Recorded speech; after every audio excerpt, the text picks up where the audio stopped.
日本はモンテレーでホームみたいになる。 U17 で仲良くなったから今度は A 代表の番だね。日本とメキシコの道がまた交わる。ビールと日本のピーナッツで日本を応援しよう。日本は礼儀正しくて教育された人たちの国だから応援しよう。こんにちは、葵です。こんにちは、ひなです。日本代表のワールドカップ第2戦がメキシコで行われることについて、メキシコサポーターと話していくよ。会場がメキシコなのに日本のホームになると言っていた試合ですね。そうだね。去年の U17 ワールドカップで日本とメキシコのホテルが同じで選手同士が仲良くなって、それがメキシコサポーターにまで飛び火しちゃったんだよね。言い方ちょっと変だけどそんな感じ。それが A 代表まで応援してくれるなんてね。今日はそのメキシコサポーターのエミリアーノくんとリモートをつないでいるよ。¿Qué onda? ¿Qué onda? じゃあメキシコサポーターが日本対チュニジア戦をなんて言ってるか聞かせてほしいな。日本対チュニジア戦のことはもちろん、スタジアムについても話していくよ。エミリアーノくん、日本対チュニジアってメキシコサポーターが応援にスタジアムに来てくれるんだよね。俺の感覚だと普通にかなり人入ると思う。っプレーオフでもほぼ埋まったんだから、この試合もスタジアム埋まるでしょ。て言ってる人もいたよ。プレーオフってメキシコ関係ないのに。そこが面白いんだよ。メキシコってワールドカップの空気になると対戦カードだけじゃなくてもうイベントとして楽しむ感じがあるんだよね。しかも日本はかなり歓迎されてるからスタジアムに行く人も多いんだ。日本を応援しに来てくれるって言ってたもんね。俺が好きだった中田英寿の日本代表を応援しに行く。グアダラハラからそっち行くわ。みたいな、今の日本代表だけじゃなくて昔の日本代表のイメージで親しみ持ってる人もいるし、メキシコ中からスタジアムに行くって言ってる人がいるんだよ。日本酒を世界に広める会社の社長をやってる中田英寿。しかも試合に集まるのはもちろんだけど、試合前から集まる気満々なんだよ。試合前から CDMX から行くって人たちがいて、試合前は真っ黒プラザで集まろうみたいな話になってた。別の人も試合前後の飲み会どこでやるって聞いてたし、もう完全にお祭りモード。試合前に気分良くしちゃうんだ。そう、試合前にどんちゃん騒ぎしよモンテレーに行くならどこで騒ぐって感じで、試合前から楽しむ気満々だよ。日本を応援してくれるのはもちろんだけど、それを口実に飲み会しちゃうみたいな感じ。 CDMX から行く人もいるし、チアパスから行く人もいるし、トゥルムから行く人もいる。ケレタロから行くって人もいた。だから日本サポーターだけじゃなくてメキシコ各地から本当に集まる感じだね。各地から集まるなんてすごい。去年の U17 でカタールまで日本を応援しに行こうとしてた人もいたし、それに比べたら近いもんだよ。これは日本代表からしたらかなり心強いね。しかも日本はモンテレーでホームみたいになるって言ってる人が何人もいたんだよ。ホームみたいにはすごいよね。普通にすごいよ。日本を応援する気満々の人がいるし、日本が地元チームみたいに応援されるよって空気もある。メキシコで日本のホームみたいになるなんてすごいね。そうなんだよ。日本の兄弟たちここで待っているよってね。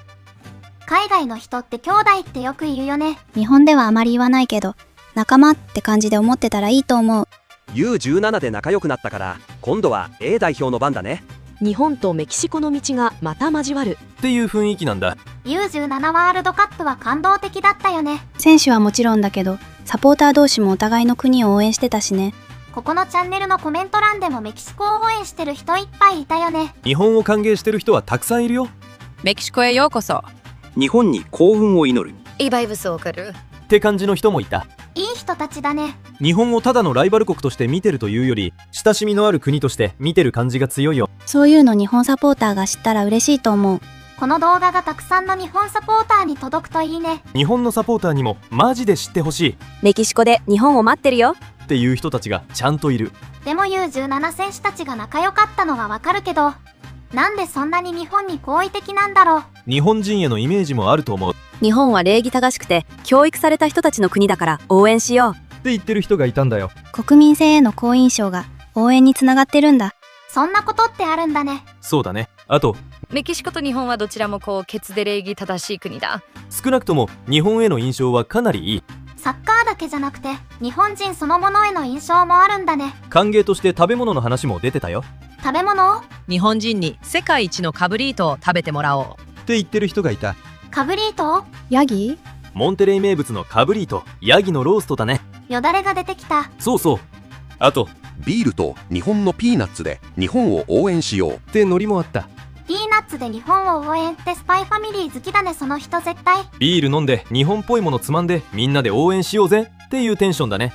本気で日本を応援するっていうより、楽しんで日本を応援する感じだね。日本代表がモンテレーに来ることをイベントとして楽しみにしてる人もいるね。それでも嬉しいね。試合は勝負だけど、スタンドの外ではかなり暖かい空気になりそう。でも試合は本気で日本を応援するって言ってる人もたくさんいたよ。それはありがたい。メキシコのスタジアムが日本のホームになっちゃうって宣言してるぐらいだもんね。しかも日本代表の応援歌って少ないからすぐに覚えられるよ。それを言っている人もいたね。日本の応援はバモスニポンって歌がほとんどだから簡単だよ。はははははは。あと日本対チュニジア以外でも日本を応援するって人がいたんだよ。ダラスの試合を選んだら日本対スウェーデンになったから日本を応援するって人。アメリカにも日本を応援しに行ってくれるんだ。そう、これは象徴的だと思う。モンテレーだから日本を応援するってだけじゃなくて、日本というチーム自体に好意を持ってる人がたくさんいるってことだから。ありがとうメキシコさん。エミリアーノくん、日本対チュニジア戦が行われるスタジアムについてもちょっと聞きたいんだけど。エスタディオ BBVA だね。ここのスタジアム自体は意見が割れてるんだよね。スタジアムで意見が割れることなんてある？まず肯定派は BBVA はメキシコでもかなり近代的なスタジアムだ。ワールドカップで使われる会場の中でもインフラ面なら上位に入るって言ってる人もいる。じゃあいいスタジアムなんだね。そう、だから日本対チュニジアがそこで行われるのは会場としては全然悪くないって考え方はある。じゃあいいんじゃないの？いや、反対意見もかなり強いんだよ。キャパが小さい。このスタジアムは暑すぎる。駐車場が少ない。見えにくい席がある。とか結構細かく言われてる。行ったことある人にしかわからない意見だね。うん。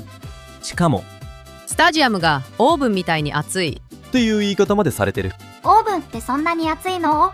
選手も観客も大変そう。ちょっと調べてみたけど、6月中旬のモンテレーの22時頃の気温は30度前後みたい。日本対チュニジアのキックオフは日本時間13時で、メキシコ時間の22時らしいからね。太陽はないけど30度は暑いね。でもそんな夜遅くに試合するのにメキシコサポーターは応援に行ってくれるんだ。嬉しいね。あとスタジアムの向きとかピッチの問題まで言ってる人もいた。建物としては新しくて立派だけど、サッカーをやる場所として完璧なのかってね。いや、普通に世界レベルのスタジアムだろ。いやいや、他にもっといいスタジアムあるだろうって言ってる。何にでも文句言う人っているよね。うん。ただ俺的にはこの論争も含めてワールドカップっぽいなって思う。